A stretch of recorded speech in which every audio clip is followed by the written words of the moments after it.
So we're going to be replacing a black ice diverter valve here. If you get the valve, you want to unscrew it and screw it from the whole piece.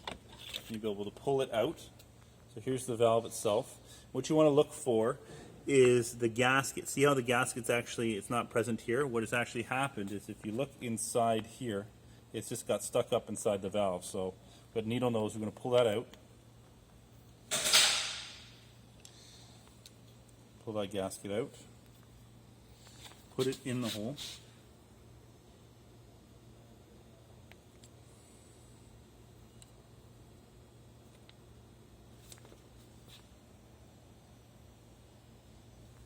Make sure that's snug inside there. Okay, and then we're going to put the valve back on, or the new valve, and you want to thread it in really tight, okay? Make sure that goes in nice and tight. So you see he's gripping the outer portion here and tightening it. This one runs independently of this one here, so you want to make sure you grab outside here and tighten that really snug so it sits down.